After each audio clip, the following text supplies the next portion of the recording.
The truth about becoming a commercial plumber. Now you might be wondering what the difference is between commercial and residential. Well, in this video, I'm gonna give you my 8 biggest things that I know of to be the difference, and you hang around to the very end, and I'm gonna tell you what the biggest difference is. And it's one you'll think about every day. Now, throughout my career, I've done commercial, residential, construction, service. I've been union and non-union, so I know a little bit about what I'm talking about. Anyway, today I'm gonna talk about commercial and residential. I'm gonna give you pros and cons of each, and at the end, I'm gonna tell you the biggest reason why I like residential. Now, if you've never been here before and you get value, do me a favor, hit the subscribe button and ring the bell so you don't miss out on anything. So, working commercial, working residential, there's a big difference in them. But I'm gonna start out with a commercial job because parking can be a pain.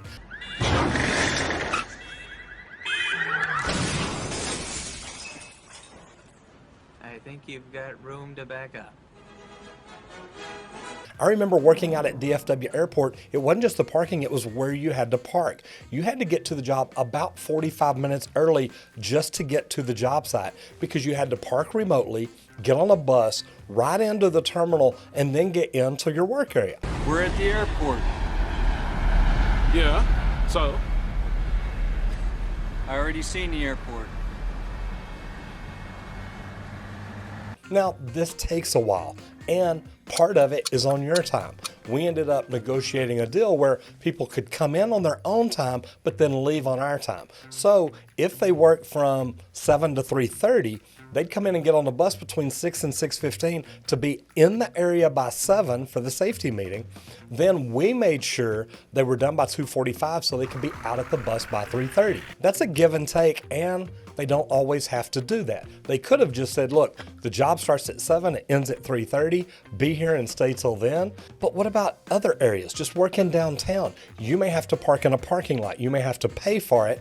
You probably will have to pay for it, and then you've got to get over to the job site. So that's kind of a con about commercial work, but there's benefits to it too, and I'll talk about them in a little bit. Number 2 is the wasted hours getting started. Once you're there, you've got to get everybody together. You've got to go through a safety meeting. Sometimes there's job site safety meetings. Now, I have nothing against safety, but you can only talk about the same thing over and over and over again so many times. So safety meetings can be good, and don't get me wrong, I think they are good, but when people are doing what they're supposed to do and jobs are ran safely, let's ease back on the meetings a little bit because, man, people get really frustrated having to go to these meetings all the time. And to be honest, most people are on their phone playing, not really listening and paying attention.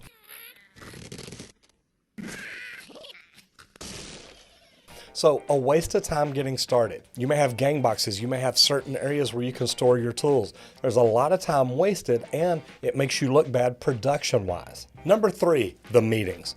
Now, don't get me wrong, I think meetings are great and you need these, but too many meetings can really pull you out of your game. Let's start by conserving our time and stop having these stupid meetings. No more meetings! No more meetings! Meaning you're in the field, you're working with the guys, and then, wait, I've got to stop and go to another meeting. I think sometimes you can have a little too many meetings, and a lot of times I think meetings will be better off in the field, walking through a project, looking at things that you're talking about, not just sitting in the trailer a mile down the road saying, hey, look, what do we have to do down there? Number 4, and this is one of my favorite, the team atmosphere. You're working with a group of guys. If you're on a big project, and trust me, I've been on some big ones. At one point, I was on a crew that had 105 men on it. And that's just the plumbers, pipe fitters, and welders. So that was a neat job. You build relationships with other trades. You make friends with other trades. You get to help them and watch them and learn what they do. And hopefully they're watching and learning what you do too. You get to work hand in hand with them where you're all building the same thing. You're working towards a common goal. And I gotta tell you, this is one of my favorite things about being on a commercial site is the camaraderie. The friends you make in other trades, the team atmosphere, everything about it, that makes it cool. Now, one of my other favorite things is job tracking. If you know how many hours it takes to hang a certain size piece of pipe, you can literally draw this out on the blueprints, track it down and say, okay, it should take us this many hours to do this. Then if you've got a journeyman and an apprentice, you divide that number in half. It's easy to look at a job and tell a guy, hey, this is how many hours you have to do this.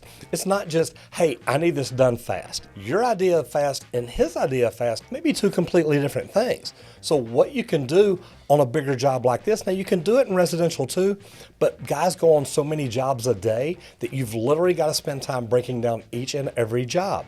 Now, on a commercial job, it's easier to break down because you break it down by the task. Maybe it's the sewer system on the 4th floor. You can go through and measure out all the pipe, all the fittings, all the hangers, and start putting times to it, and then you have something to do your job cost analysis with. You can actually look at it and know what it takes to do, or before the job starts. It's a great tool to have and a great thing to use if you're a foreman, a superintendent, or a project manager. Number 6, and this is kind of something I mentioned a while ago about the teams, but I love working around other trades. I love seeing what they do and how they do it. The neat thing about it is if you build good relationships with these other trades, when you run into a problem, man, now you get to collab right there in the field. Hey, let's get together and figure out what is the best way to get around this. Now, if you're working on a job that has been drawn up through BIM and AutoCAD and all that, you may have to get other people involved.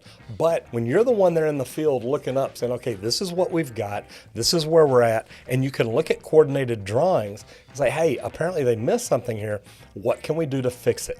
Anytime you bring a problem to a general contractor, also bring a solution. If you're building good relationships with the other trades to where you're trying to work together, this is a great thing to do. Number 7, and this is pros or cons depending on how you look at it, how you like it. And this goes back to the residential part. Now remember earlier I talked about, driving a long way and a hard time to get into a commercial job. Residential, normally you pull up to the office, you hop in a company truck and you go in. Or they give you a company truck and you just go from job to job to job. The neat thing is, there's not a lot of extra time just trying to get everything ready. Now you may go in the morning for a meeting and stock your truck, but that's a big difference there. Now what I'm going to talk about on number 7, this gets into more residential. Because would you rather work in a high rise where you're 30, 40, 50 stories off the ground, or would you rather work on the ground every day? Meaning you're in a 1 or 2 story house, maybe an apartment building. So high rise versus residential. Some people, they don't like heights. They're like, yeah, I could never go up 30 floors and work near the edge of a building. I'm afraid of heights. Residential, another good thing is you're on a different job all the time. Now you may get stuck on a job that may last a few days, but a commercial job, you can be on a job that lasts a few years. Really, that is a big deal to a lot of people. They don't want to get stuck on the same job forever. Now, I've been on some jobs up to 5 years. I've been on some commercial jobs as short as 2 or 3 months. Now, commercial service is going to be the same way. Once you figure out how they're built and you know how to fix them, you could be in a truck going to different commercial jobs all day, repairing flush valves, unclogging drains, changing valves out, doing all kinds of different things. Now, you want to hear the biggest difference and the biggest reason I love residential? When you're on a commercial job, you've normally got 30 minutes for lunch. So you either bring your lunch or you eat off the Roach Coach. Yes, the Roach Coach. No, God, please, no, no. Well, actually, it's the catering truck. But here's the deal. If you're residential, you can normally run somewhere, grab something to eat. So the lunches are normally a lot better. Now, if you're on residential construction where you're in a neighborhood where there's a lot of building going on, they may have a Roach Coach that comes out there. If you're in the trades and you do commercial or you do residential, or maybe you've done both, do me a favor, leave me a comment down below and let me know what are your favorite things and what are the big differences that you see. Don't get me wrong, I know the size of the pipe is different, the way you put it in is different, carriers, different things like that. I get all that, but I'm just talking about the basic job sites and how it affects each and every one of us each and every day. I'm Roger Wakefield, Lead AP, helping you make more money in the trades.